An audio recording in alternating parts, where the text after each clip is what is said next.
Hey, Pro Bs, once again, remember, smash that subscribe button. And I'm delighted to be joined by the head of the MTK Foundation, doing the good deeds as always, Mr. Spencer Fearon. How are you? How you doing, brother? You good? I'm doing well. Have a good Christmas? Yeah. It was a pretty good Christmas, but everyone knows what I was doing Christmas Day. So yeah, I did my bits for the foundation. So we did what was it? The Methodist Church in West Croydon on Christmas Day. I'm so grateful to MTK Global because they funded for me to have 600 meals brought down. So we did that, and so I did that with veteran education. So I got a big up Vinny from down there, and then we went to West London as well. And then I ended my Christmas at the Bricks and Soup Kitchen, which helps the homeless as well. So yeah, I mean, we do this every year. So I've been doing this for like the last 20 years. So I'm just grateful now. I've been working at MTK Global now, running their foundation for the last 3 years, and now they fund it. And because they fund it, so we get like proper box meals for the homeless, which is nice because they get proper packaged meals and stuff. So it helps them for their Christmas. So like I said, I'm grateful to be in a position to go and do that. So we do that each year. And you realize that sometimes your charity could just be the fact that you speak to a homeless person and could be enough, because in Croydon alone, there's 10,000 homeless people. Wow. And when you have conversation with them, they're so grateful that, you know what I mean, or the things that you're doing. And like when I got there with my guy Vinny, I said, Vinny, boy, we got too much food, man. We're gonna have to go give out some food. And then one of the organizers, a guy, I think his name was Steve, down at the Croydon Methodist Church, he said to me, Spence, all this food will go, you know.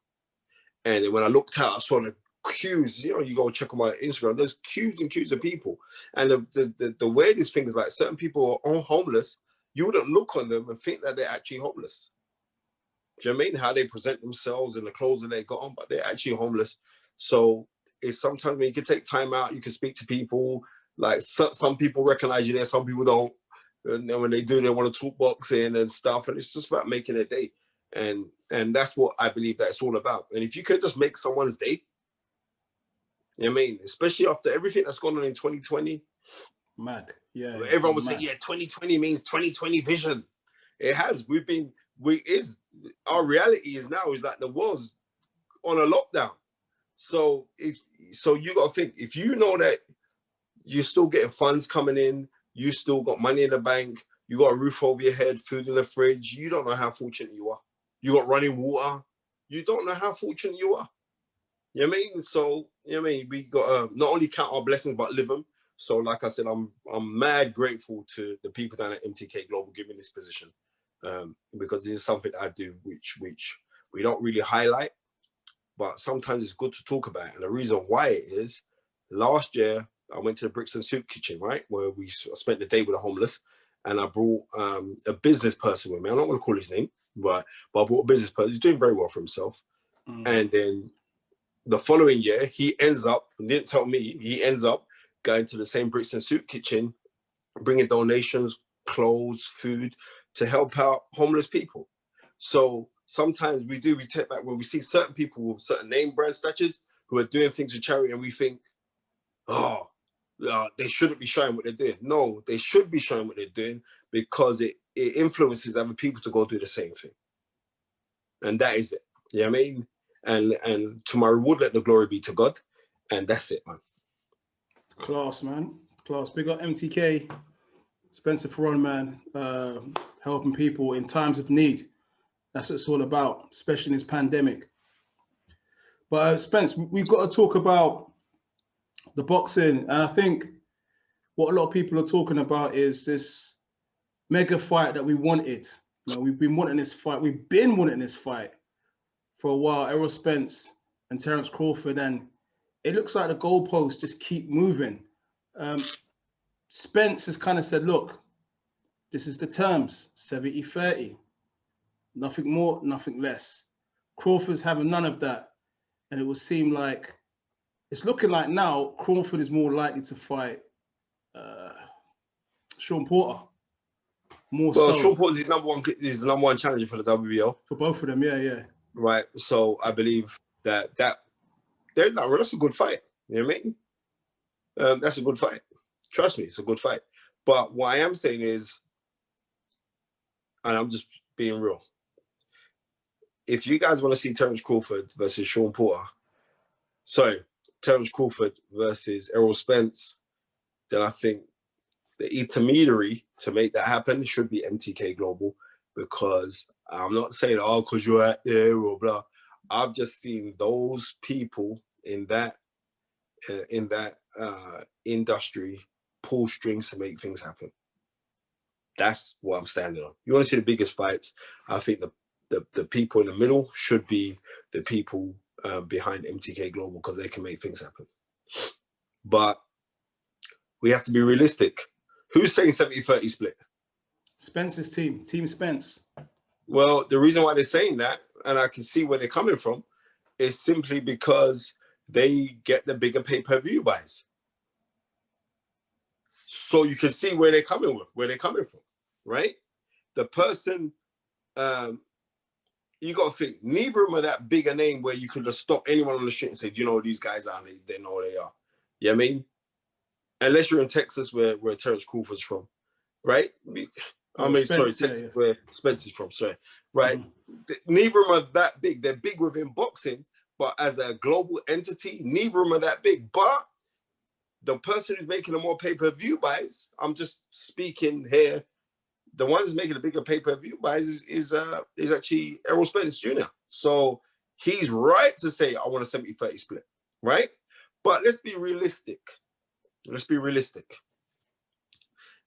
Errol Spence going into that fight is actually fighting to become recognized pound for pound number one-ish, because that's conjecture, right? Because a lot of people go argue, say Canelo's pound for pound number one, but that's another story for another day, right?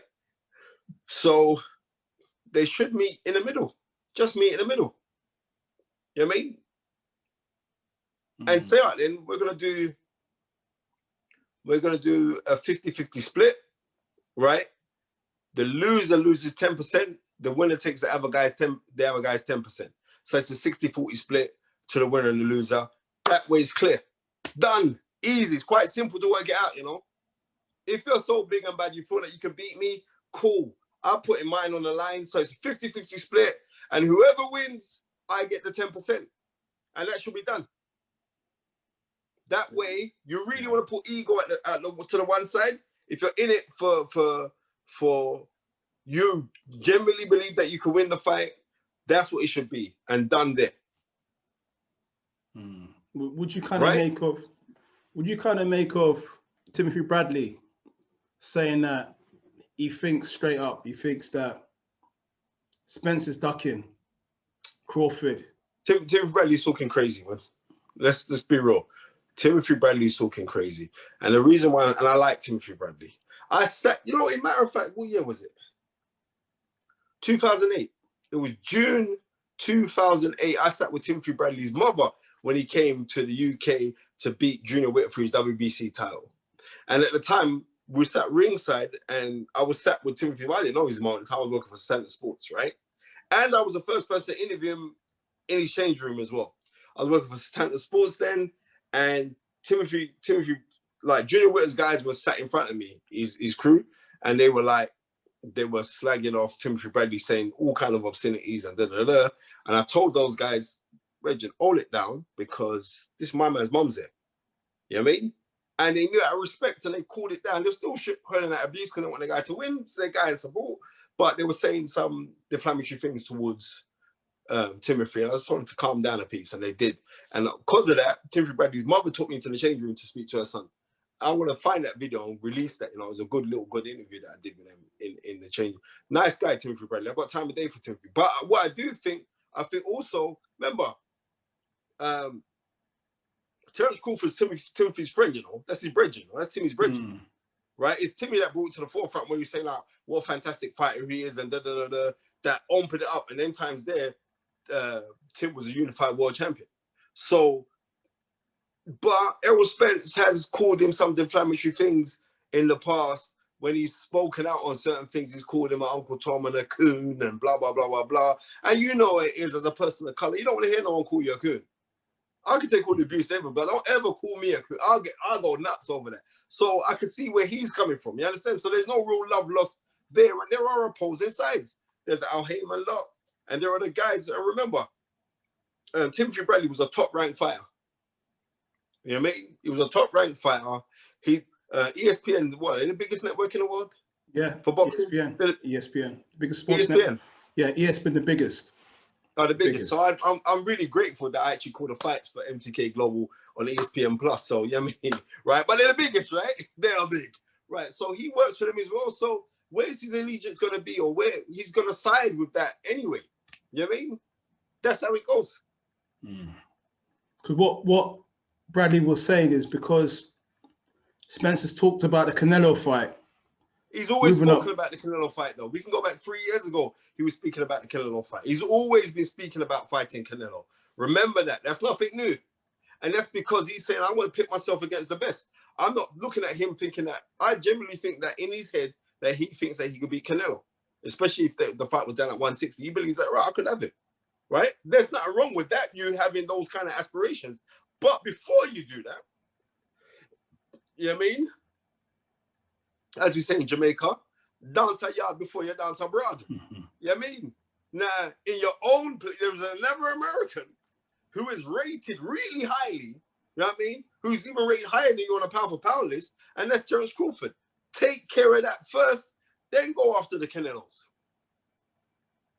Because what Bradley was saying was he's seeing Spence's desire just to make the money and retire.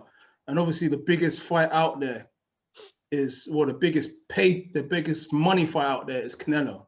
So that's what Timothy Bradley was saying. Yeah, well, I hear that, but let's be real. Who's beating the more future Hall of Famers out of Terence Crawford and Errol Spence Jr.? Okay, then. So we go through the list. Mikey Garcia, Danny Garcia alone. Them two are going to be their potential Hall of Famers, right? Sean Porter, definitely potential Hall of Famer. So just off of that alone, he's beaten the more Hall of Famers than what Terence Crawford has. I'm not saying that Terence Crawford isn't a better fighter or ranked higher than him on a pound for pound, because Terence Crawford's bad. But what should happen is that fight should happen and done. So we can done the disparaging, we can done all this little Edie Boom kind of thing, and rare. Let that fight happen. That fight needs to happen.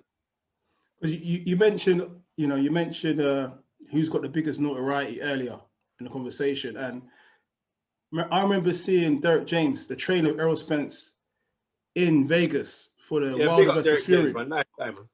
He said, I asked him in an interview, I said, what about this fight? You know, the fans want to see this fight, Spence versus Crawford. He was asking me about the pay-per-view numbers for the Amir Khan fight that Crawford had.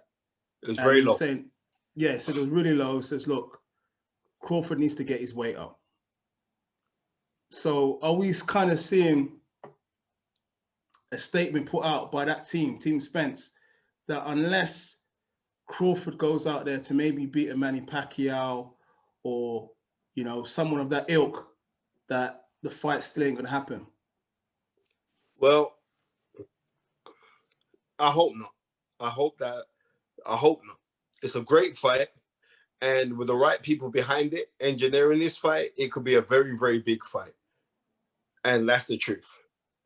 But it's not, boxing isn't just about showing skills and beating up guys. It's a lot more than that, especially now within the world of social media. It's not just enough just for you to be a good fighter and be excellent. You have to bring something, right? You got to bring something. Canelo brings a whole nation behind him. So he brings something. It was that 1 in 3 of the 130 million Mexicans watch Canelo when he fights. That's nuts, right? So bring something. And Errol Spence is bringing something. There's some drama behind him. He's not crashing cars or not walking out of nightclubs drunk. There's something behind him, right? So there's still a narrative behind him. Unfortunately, there is no narrative behind Terence Crawford bar him being a good fighter, right? And he's an excellent fighter. Let's be real. But this game is actually show business. So you got to show, and then you got to do the business. Yeah.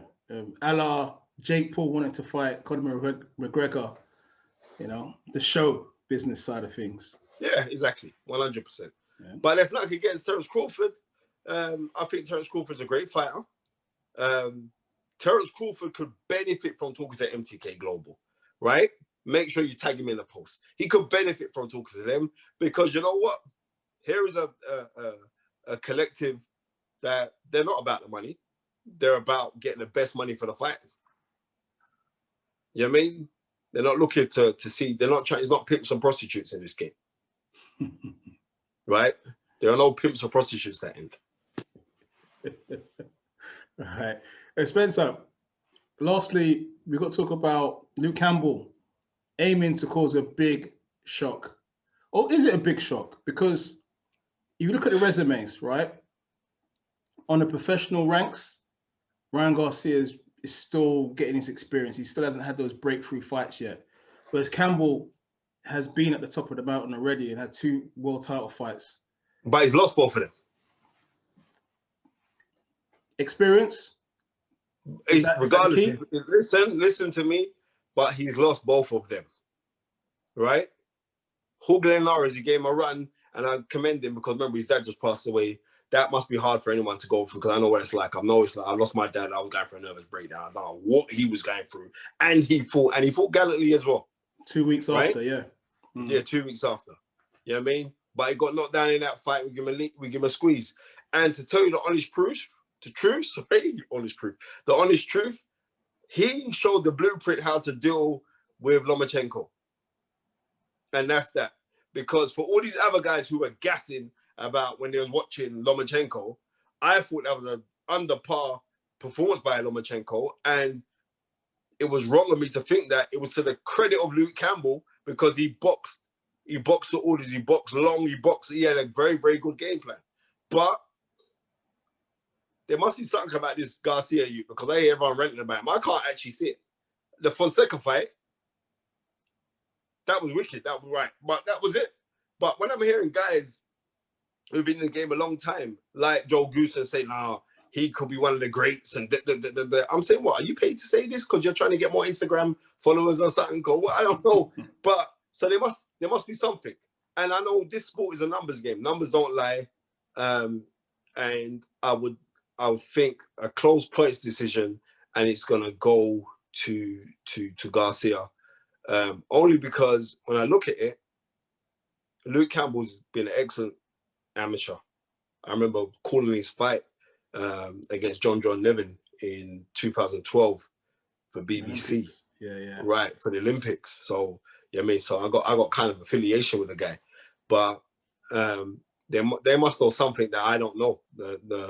The Garcia camp, because I'm saying, boy, I think like Luke Campbell should do him. I'm being real. I think Luke Campbell should do him, but there must be something. So therefore, I got to lean towards Garcia. So you're saying that Garcia just wins based on a points victory and having a home advantage. Having home advantage, points victory, and he's fighting the system here. And De La Hoya is not going to allow that one to slip through his fingers. Do you feel like Devin Haney and Garcia and Teofimo Lopez, all 3 fighters have kind of said that Luke Campbell has no chance, and that I think Ryan Garcia said he has experience, but he has experience of only losing. Well, he's right. Like they're like being a bit disrespectful. No, they're right. But the thing about it is this: the best one to speak to when it comes to things, Stevenson. And I spoke to Stevenson, and he was saying that if he gets past Luke Campbell, then he's real. He said he said this on the Fighters Right, myself and Tundi. He was saying if he gets past him, then Shaquille Stevenson was saying like, yeah, then I know that he's the real deal. So we shall sit down and see. 100. All right, Spencer, man, it's been a pleasure once more for catching up, man. Man, bless, man. Keep on doing your thing, Pro Bs. And I'll tell everyone to keep it pep talk because, you know what I mean, we like to talk. 2021, the Fighters Right also as well. the MTK Foundation. 2021, here we go, baby. All right, big up yourself, man. Later.